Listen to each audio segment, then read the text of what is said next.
shave our heads while performing Hajj at Mecca, and Hindus, they also shave at Tirupati.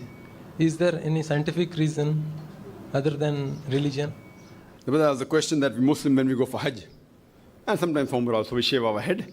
The Hindus, when they go to Tirupati and they go for their pilgrimage, they even shave the head. Is there any scientific reason? That the reason we Muslims shave our head is because if you analyze that a look of a person depends a lot on the hair. Therefore, you have hairstylists, different types of hair, and then you have the pung style and this style. And even the ladies, that's the reason that Islam says that a woman should cover her head, because the beauty also lies in the hair, different hairstyles, etc. Now, when we go for Hajj and we shave off our head, it's for humility. That for Allah subhanahu wa ta'ala's sake, we're humbling ourselves. So it is mainly for humility, not that Allah wants our hair. Allah doesn't require, even the animal we sacrifice, neither the blood, neither the meat goes to Allah subhanahu wa ta'ala. It's our piety. So we're shaving our head to show that we humble ourselves before our Creator. So that's a sign of humility. That for Allah's sake, we're ready to humble ourselves. That's the reason. Maybe that is a similar reason why the Hindus may be doing it. Maybe. But I mainly in my talk, people ask me, that why didn't I use these examples in my talk, similarity to Hinduism and Islam? And I said, I'm talking about those similarities which are not known by the general public. And certain things may be a coincidence or may be a fact. But that doesn't get them closer to Tawheed. For example, we circumambulate around the Kaaba. The Hindus all circumambulate around the statue. The reason we circumambulate is because it's a commandment of Allah subhanahu wa ta'ala and a prophet. The logical reason I can give is because when we circumambulate around the Kaaba, we are testifying there's one Allah subhanahu wa ta'ala. So they also have a custom of circumambulating around their idol. So again in the scripture it is mentioned there's one God only.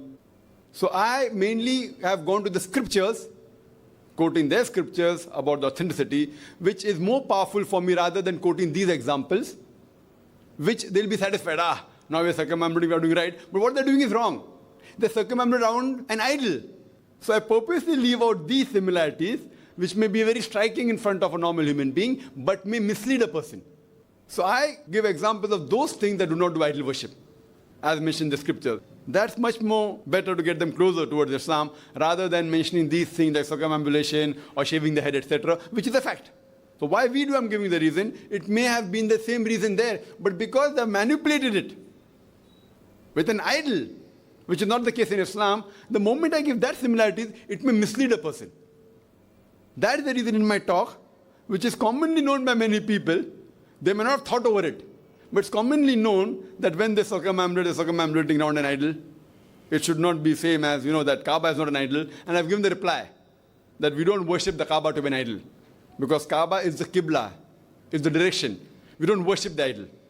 And as the argument answer various reasons I've given, including that at the time of the Prophet Muhammad, there were Sahabas who stood on the Kaaba and gave the azan. This indicates that we don't worship the Kaaba.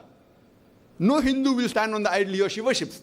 So I bring out the differences also, not trying to mislead a person. That's the reason I didn't include this. But the reason we shave our head is for humility, humbling ourselves in front of the Creator. Hope that answers the question.